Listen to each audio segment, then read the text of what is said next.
Muliakan Tuhan Allah, muliakan Tuhan Allah, muliakan pimpinannya dalam kasih sayangnya.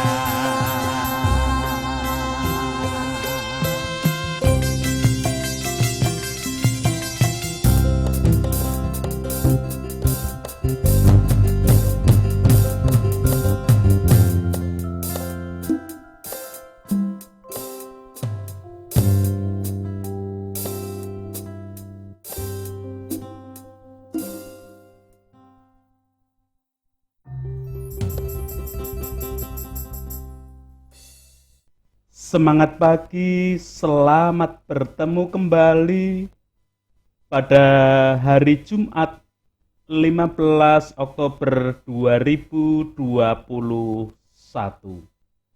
Kita akan bersama-sama menyatukan hati, menyatukan pikir, menyatukan kehidupan dan waktu seutuhnya di dalam persekutuan doa anggota keluarga Allah.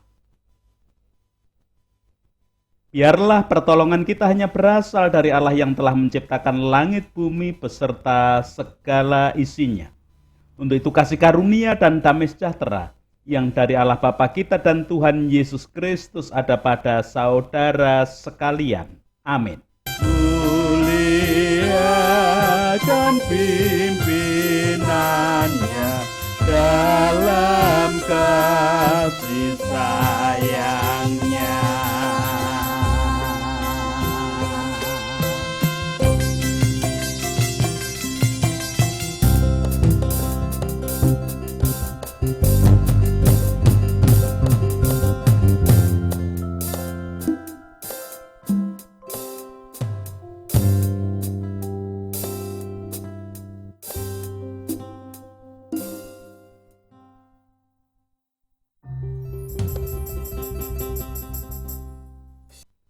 Anggota keluarga Allah, perenungan Sabda hari ini menggunakan judul dan tema Aku punya Gustine Poro Gusti, Tuan dari para Tuan.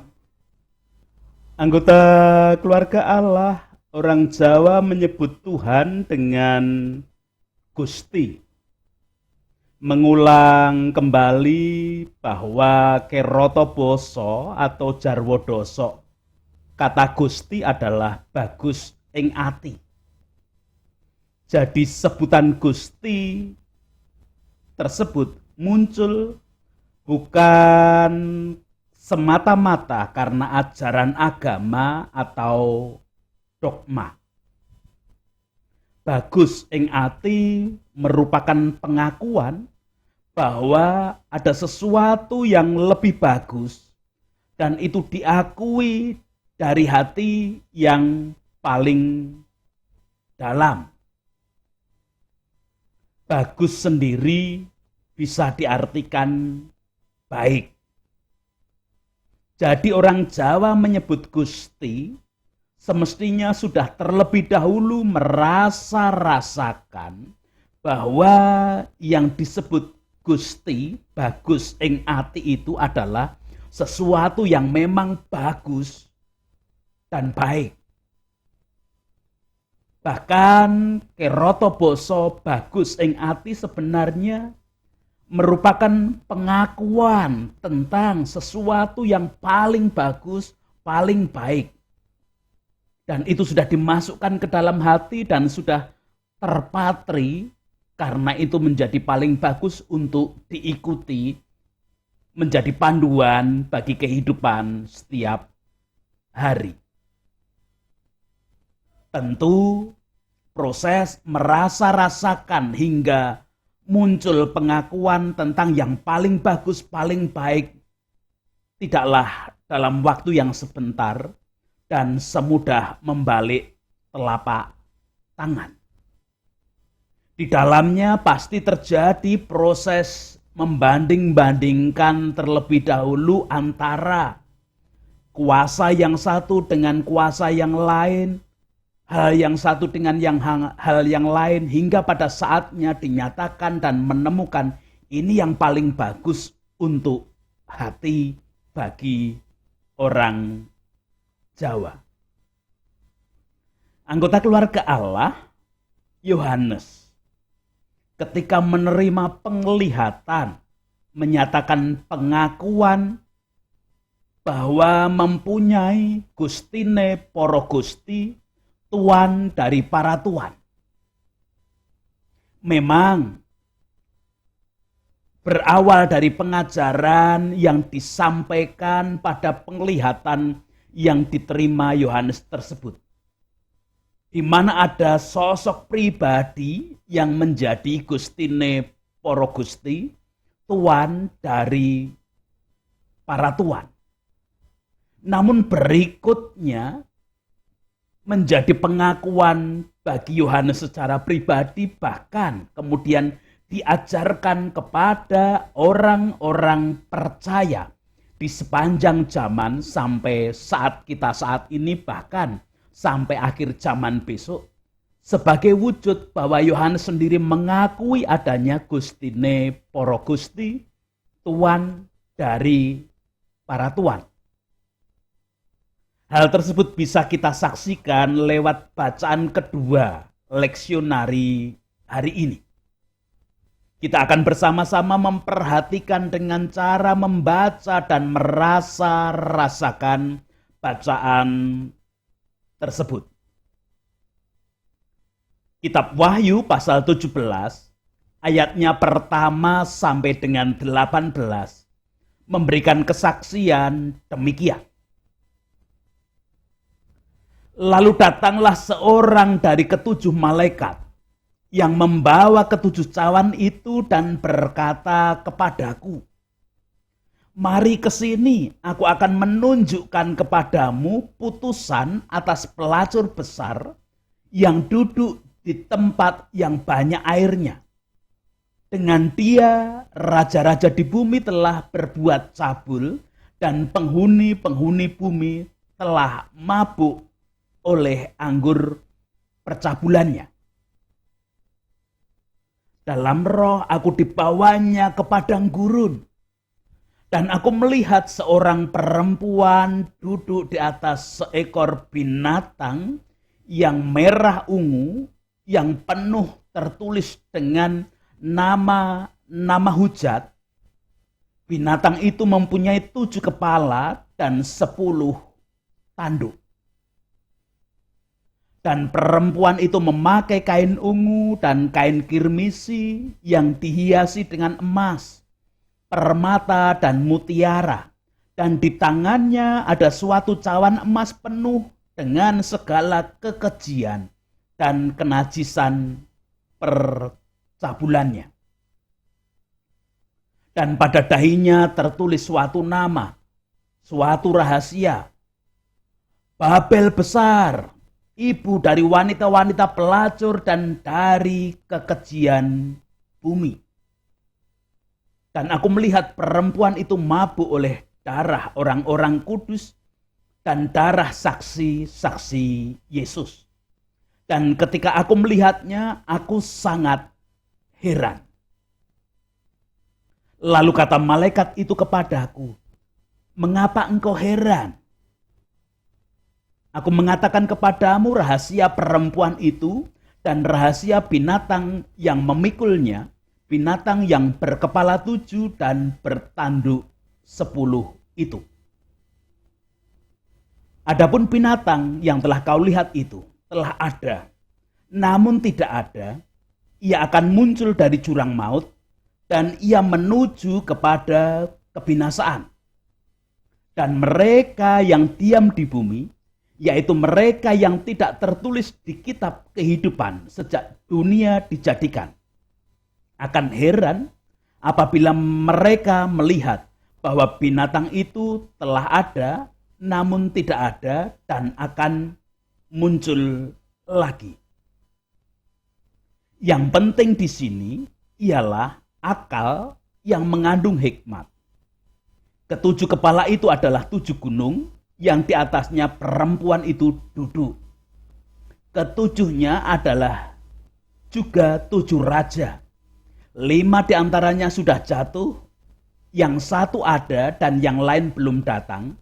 Dan jika ia datang, ia akan tinggal seketika saja. Dan binatang yang pernah ada dan yang sekarang tidak ada itu, ia sendiri adalah raja ke-8. Namun demikian, 1 dari ke-7 itu, dan ia menuju kepada kebinasaan.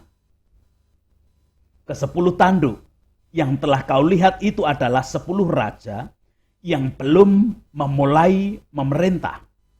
Tetapi 1 jam lamanya mereka akan menerima kuasa sebagai raja bersama-sama dengan binatang itu. Mereka seia sekata, kekuatan dan kekuasaan mereka berikan kepada binatang itu. Mereka akan berperang melawan anak domba, tetapi anak domba akan mengalahkan mereka karena ia adalah Tuan di atas segala tuan dan Raja di atas segala raja. Mereka bersama-sama dengan dia juga akan menang, yaitu mereka yang terpanggil, yang telah dipilih, dan yang setia. Lalu ia berkata kepadaku, semua air yang telah kau lihat, di mana wanita pelacur itu duduk, adalah bangsa-bangsa dan rakyat banyak dan kaum dan bahasa. Dan ke-10 tanduk yang telah kau lihat itu, serta binatang itu akan membenci pelacur itu, dan mereka akan membuat dia menjadi sunyi dan telanjang, dan mereka akan memakan dagingnya dan membakarnya dengan api. Sebab Allah telah menerangi hati mereka untuk melakukan kehendaknya dengan seia sekata, dan untuk memberikan pemerintahan mereka kepada binatang itu, sampai segala firman Allah telah digenapi.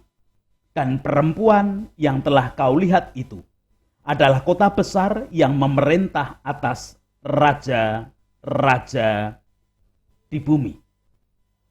Demikian kesaksian kitab Wahyu 17 ayat 1 sampai 18.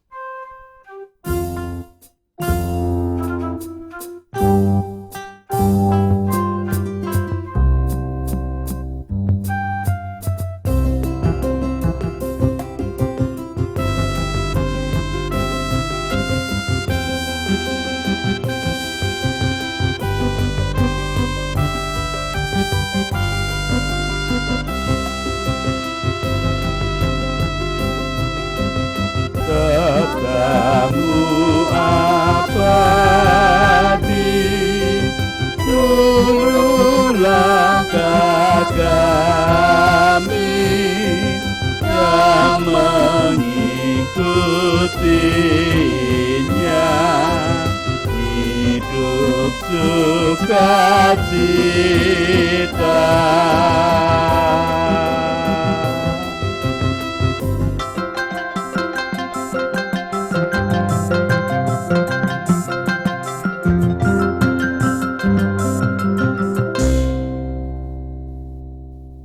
Anggota keluarga Allah, penglihatan Yohanes perihal Gustine Poro Gusti Tuan dari para tuan, kita temukan pada ayat 14 yang demikian.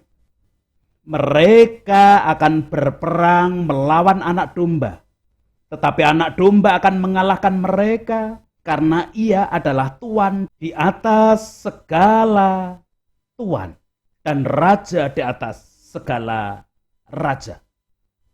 Mereka bersama-sama dengan dia juga akan menang, yaitu mereka yang terpanggil, yang telah dipilih, dan yang setia. Pada kitab suci berbahasa Jawa tahun 1994 diterjemahkan demikian. Rojo-rojo lan sikewan bakal nempuh perang ngelawan sang cempe. nanging bakal padha dikalahake dening Sang Cempe lan para pendhereke sing wis katimbalan lan kapilih sarta setya marang panjenengane. Awit panjenengane kuwi Gustine para gusti lan ratune para ratu. Jadi sebutan Gustine para gusti yang dimaksud pada judul dan tema perenungan Sabda hari ini memang diambil dari bahasa Jawa. Maka kemudian dilanjutkan dengan istilah dalam bahasa Indonesia tuan dari para tuan atau tuan di atas segala tuan. Anggota keluarga Allah yang disebut Gustine para gusti tuan di atas segala tuan adalah anak domba. Seperti perenungan Sabda hari Senin dan Selasa lalu, bahwa anak domba adalah sebutan untuk Yesus Kristus yang telah mengorbankan tubuh dan darahnya untuk pembasuhan dosa. Sebutan Gustine para gusti itu muncul setelah yang dilakukan oleh Yesus pada akhir zaman saat ia melakukan pengadilan. Demikian yang diterima Yohanes di dalam penglihatan. Di mana setelah peperangan antara Yesus dengan perkumpulan kekuatan para raja yang ditambah satu binatang yang berkekuatan lebih dari para raja yang berkumpul tadi, Yesus bisa mengalahkan kekuatan banyak raja dan binatang itu. Jadi sebutan itu bukan hanya pernyataan pengajaran dari malaikat yang membimbing Yohanes ketika menerima penglihatan. Atau juga bukan pernyataan atau pengakuan dari pribadi Yesus agar diakui bahwa dirinya adalah Gustine para gusti. Anggota keluarga Allah, siapa sih yang sebenarnya dimaksud dengan raja-raja yang berkumpul ditambah satu binatang yang berkekuatan lebih besar dari perkumpulan para raja tersebut? Dimulai dari binatang. Binatang itu digambarkan mempunyai 7 kepala dan 10 tanduk. Tentu kita akan sangat kesulitan untuk membayangkannya. Kepala mana yang tanduknya hanya 1 dan kepala mana yang tanduknya 2. Sehingga 7 kepala tadi ada 10 tanduk. Atau mungkin hanya 2 kepala yang mempunyai tanduk masing-masing 5 tanduk. Atau yang bagaimana? Itu kalau kita mencoba membayangkan sangat sulit tentang binatang yang mempunyai 7 kepala dan 10 tanduk tadi. Namun tidak perlu dibayangkan. Yang dibutuhkan adalah dipahami makna dan artinya.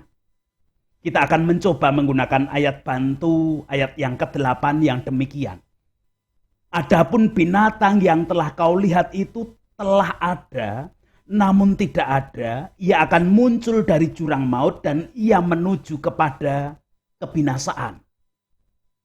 Dan mereka yang diam di bumi, yaitu mereka yang tidak tertulis di dalam kitab kehidupan sejak dunia dijadikan, akan heran apabila mereka melihat bahwa binatang itu telah ada, namun tidak ada dan akan muncul lagi.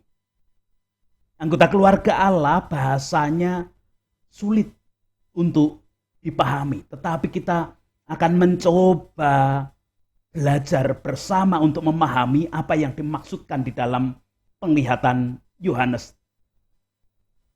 tersebut. Saya mencoba mengartikan binatang yang berkepala 7 dan ada 10 tanduk itu adalah kekuatan jahat yang telah ada namun tidak kelihatan secara kasat mata. Artinya demikian, Kekuatan jahat itu ada karena bisa mempengaruhi siapapun yang ada di dunia ini, hanya tidak berwujud dan ia sesuatu yang tidak tampak kasat mata. Untuk memudahkan, saya menggunakan suatu contoh yang demikian. Dalam satu keluarga, ada anak remaja memasuki usia dewasa secara norma umum, dan dia mempunyai seorang adik yang masih usia kanak-kanak. Karena anak zaman sekarang, maka remaja tadi selalu memegang HP dan membuka smartphone miliknya. Apalagi sekarang sekolah saja dengan cara daring lewat smartphone. Dalam kehidupan keluarga tersebut, orang tua sudah melatih remaja tadi dengan tanggung jawab, dengan cara memberi tugas setiap hari, setiap pagi, membuka jendela dan menyapu lantai rumah. Pada suatu pagi sebelum jam sekolah mulai, sekalipun masih dalam suasana daring, si adik yang masih kanak-kanak melihat kakaknya sudah pegang smartphone, padahal belum melakukan tugas yang diberikan oleh orang tuanya.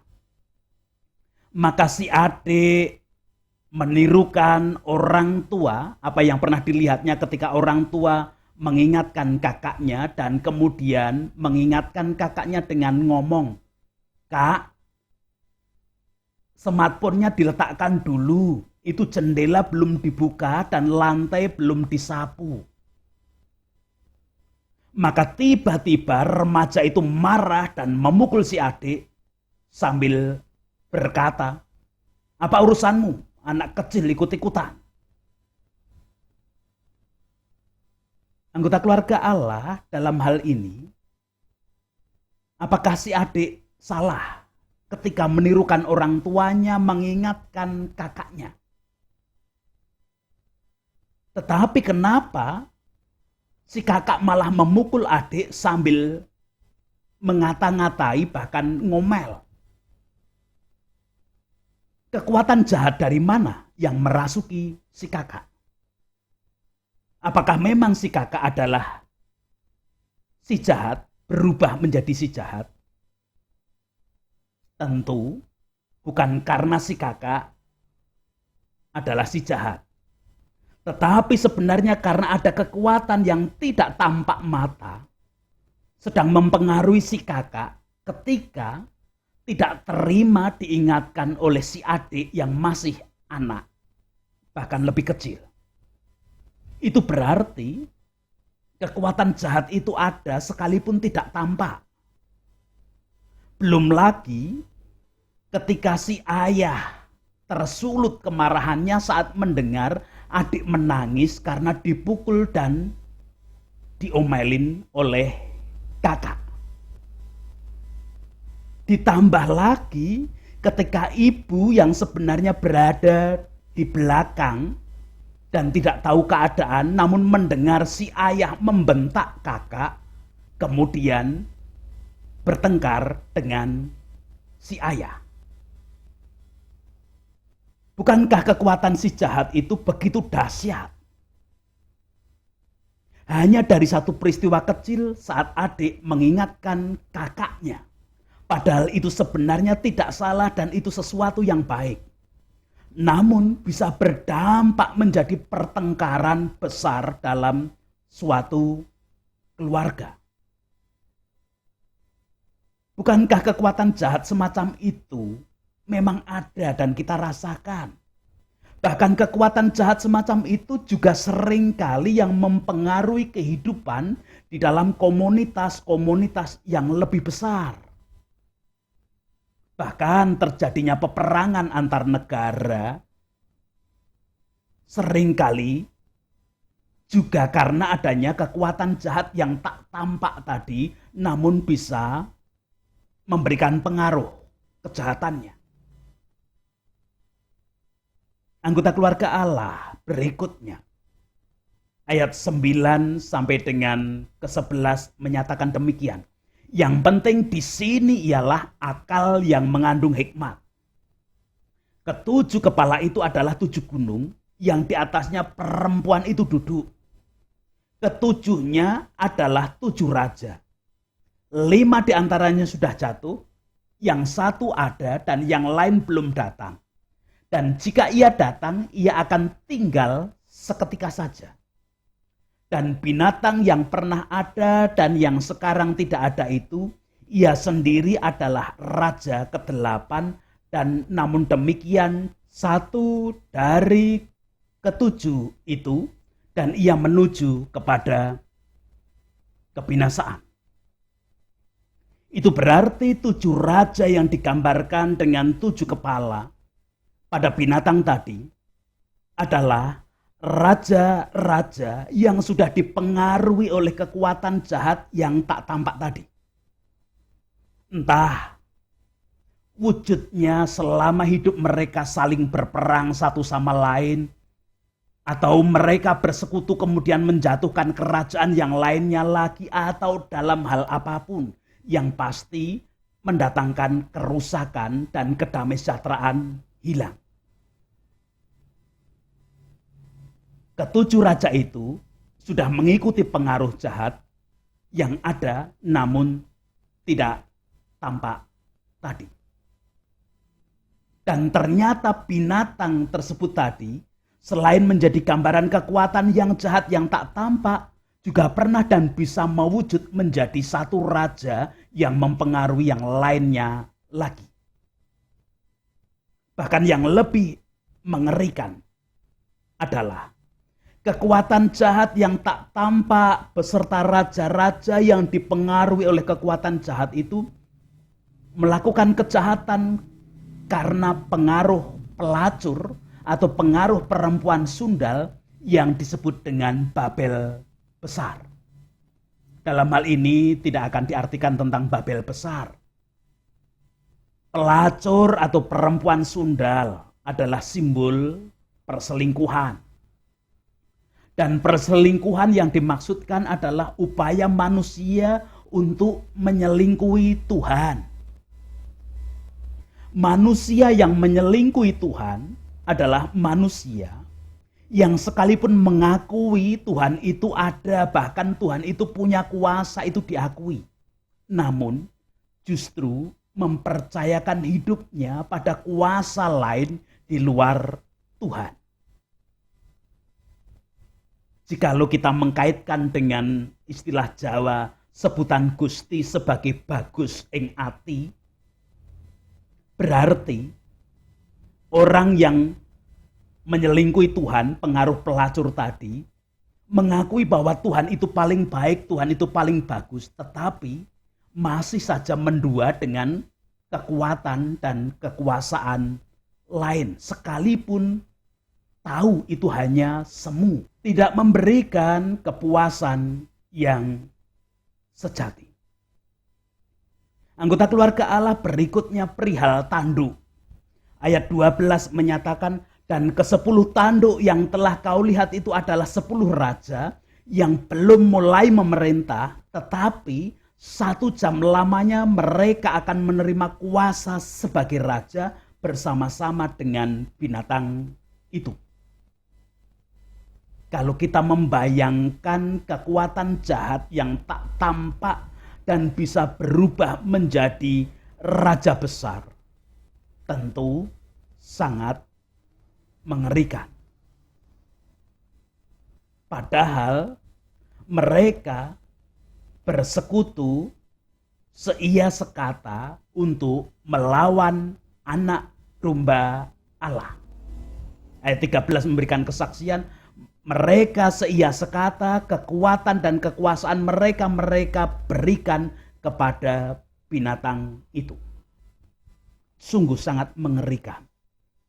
Ada kekuatan kejahatan yang tak tampak ditambah dengan kekuatan-kekuatan raja-raja yang bersekutu tadi melawan anak domba Allah. Namun anak domba Allah itu tetap bisa mengalahkan kekuatan yang begitu mengerikan tadi. Maka sudah selayaknya jika Yohanes kemudian mengakui bahwa anak domba Allah itu adalah Gustine Poro Gusti, Tuan di atas segala Tuan. Dan pengakuan itu juga diajarkan kepada kita, anggota keluarga Allah, orang percaya, lewat kitab suci dan setidaknya lewat bacaan kitab Wahyu hari ini. Anggota keluarga Allah lebih dari pengajaran bahwa Yesus sang anak domba Allah adalah Gustine Poro Gusti, Tuan di atas segala Tuan. Bahwa siapapun yang semula dipengaruhi oleh kekuatan jahat yang tak tampak secara fisik, namun kemudian mau bertobat, berubah, mau mengikuti terang ilahi dan melakukan kehendak Allah, justru akan semakin dimampukan untuk mewujudkan keyakinan bahwa Yesus adalah Gustine Poro Gusti, Tuan di atas segala Tuan. Ayat 17 memberikan kesaksian sebab Allah telah menerangi hati mereka untuk melakukan kehendak-Nya dengan seia sekata dan untuk memberikan pemerintahan mereka kepada binatang itu sampai segala firman Allah telah digenapi. Tuhan memberkati kepada setiap anggota keluarga Allah. Amin. Kita akan berdoa bersama. Puji, hormat, dan syukur kemuliaan hanya bagi nama Allah yang hari ini bersabda, mengingatkan kami melalui penglihatan yang diterima oleh Yohanes, bahwa Yesus adalah Gustine Poro Gusti, Tuan di atas segala Tuan. Itu diakui oleh Yohanes, bahkan diajarkan kepada kami. Biarlah bukan kami hanya menerima pengajaran itu, tetapi kami belajar merasakan, mewujudkan pengakuan bahwa Yesus adalah Gustine Poro Gusti yang bagus di dalam hati kami. Sehingga apapun aktivitas kegiatan kami hari ini, sepenuhnya tetap di dalam terang kasih kuasa Tuhan. Dan kami tetap mengikuti kehendak Tuhan saja. Bahkan tatkala kami mengalami kelemahan ragawi pun kami mengikuti kehendak Allah dengan segala kondisi dan keadaan kelemahan kami. Tetap mengajak anak-anak kami untuk belajar merasakan kasih-Mu Tuhan berkuasa. Bangsa negara kami dengan segala kondisi dan keadaan melalui para pemimpin, wakil rakyat, tokoh masyarakat, tokoh agama, dan semua komponen yang ada kami haturkan. Itu doa kami. Ampuni dosa dan kesalahan kami, dan ampuni dosa kesalahan para pemimpin, wakil rakyat, tokoh masyarakat, tokoh agama, semua komponen bangsa negara ini. Dalam Kristus kami berdoa. Amin. Bersama-sama melanjutkan kehidupan dengan tetap membawa berkat kasih setia Tuhan.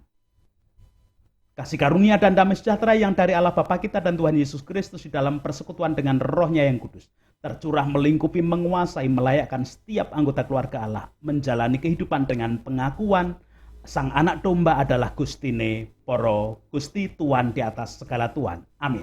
Katamu semua harta tak terduga, sungguh memberkati, yang membuka hati.